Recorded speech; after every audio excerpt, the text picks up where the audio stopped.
Welcome to RP TV news. Kadapa జిల్లా ఒంటిమిట్ట శ్రీ కోదండరామస్వామిని సోమవారం కడప జిల్లా వైసీపీ ఎంపీ వైఎస్ అవినాష్ రెడ్డి దర్శించుకున్నారు. ఆయన వెంట రాజంపేట వైసీపీ ఎమ్మెల్యే ఆకపాటి అమర్నాథ్ రెడ్డి, కడప వైసీపీ మాజీ MLA Amjad Basha, YCP MLC Ramesh Yadav, Badvel YCP MLA Dasari Sudha, Kadapa మాజీ మేయర్ సురేష్ బాబు తదితరులున్నారు.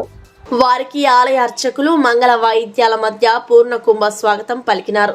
ప్రత్యేక పూజలు నిర్వహించి తీర్థ ప్రసాదాలు అందజేశారు.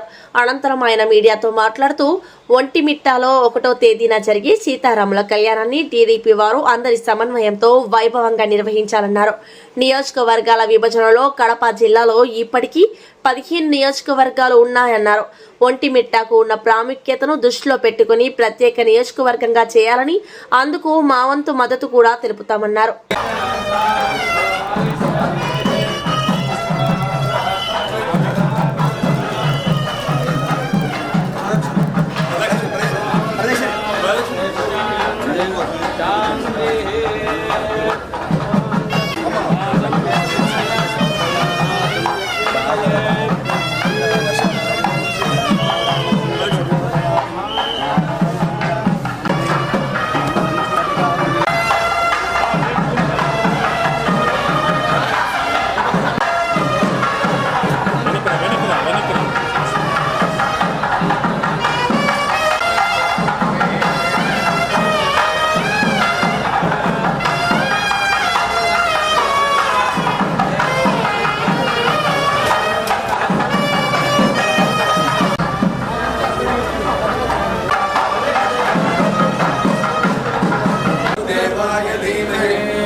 సైడ్ రండి సార్, ప్లీజ్ కూర్చోండి. సైడ్ రండి, సైడ్ రండి సార్, సైడ్ రండి సార్, సైడ్ రండి, సైడ్ రండి సార్, ప్లీజ్ వెనకాలండి, కొద్దిగా వెనకాలండి సార్, కూర్చోండి, వెనకాలండి సార్, ప్లీజ్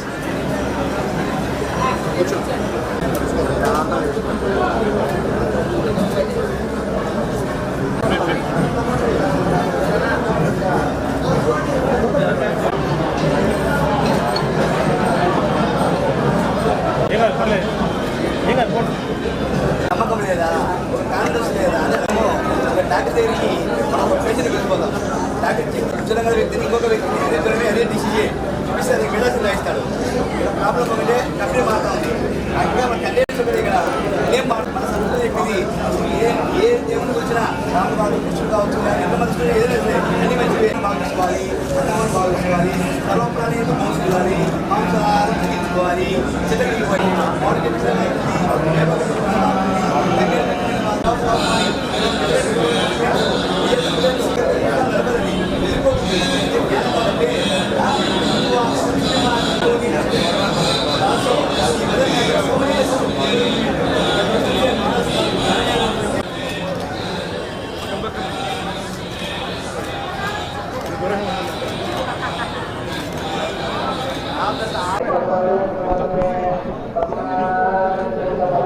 ఒంటిమిట్టలో అత్యంత ప్రసిద్ధిగాంచిన శ్రీ కోదండరామస్వామి గారి ఆలయంలో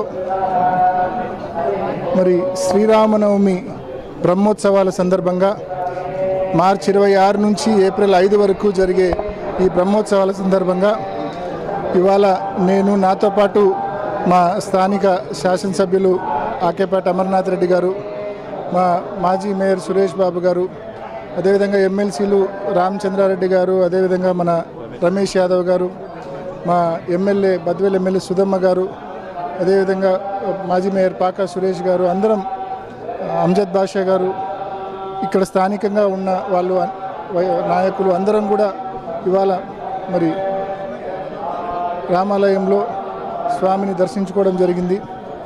ఈ సందర్భంగా ప్రతి ఒక్కరికి కూడా ఆ శ్రీరామచంద్రుని జీవితము ప్రతి ఒక్కరికి కూడా ఆదర్శవంతమైన జీవితము, త్యాగానికి మారు పేరు, ధర్మానికి మారుపేరు శ్రీరామచంద్రుని పేరు. ఒక అత్యుత్తమమైన కొడుకుగా, ఒక గొప్ప భర్తగా, ఒక ఆదర్శవంతమైన సోదరుడిగా ఆ శ్రీరామచంద్రుని జీవితం ప్రతి ఒక్కరికి కూడా ఆదర్శప్రాయము.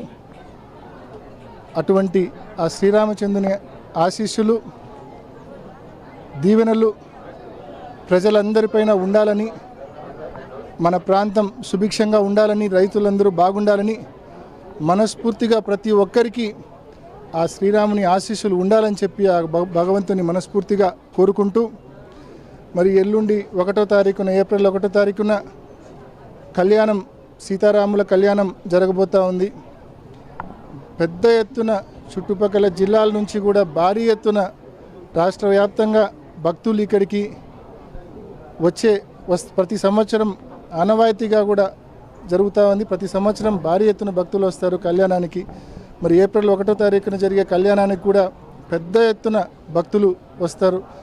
తప్పకుండా టీటీడీ అధికారులు, ప్రభుత్వము పూర్తి కోఆర్డినేషన్తో చక్కగా ఏర్పాట్లు చేసి సీతారాముల కళ్యాణం అత్యంత కనువిందుగా, అత్యంత విజయవంతంగా జరిగేదానికి చర్యలు తీసుకోవాలా. ఎటువంటి లోటుపాట్లు లేకుండా చక్కగా ఏర్పాట్లు చేయమని చెప్పి ప్రభుత్వాన్ని, టీటీడీ అధికారులను మనవి చేస్తూ, ఇప్పుడు మన స్టేట్ టెంపుల్ ఇది, రాష్ట్రానికి సంబంధించిన ఆలయం ఇది. అత్యంత ప్రసిద్ధిగాంచిన అత్యంత పురాతనమైన ఆలయము ఒంటిమిట్ట రామాలయం. కొత్తగా స్టేట్ డివైడ్ అయిన తర్వాత మన స్టేట్ అఫీషియల్ టెంపుల్ ఇది.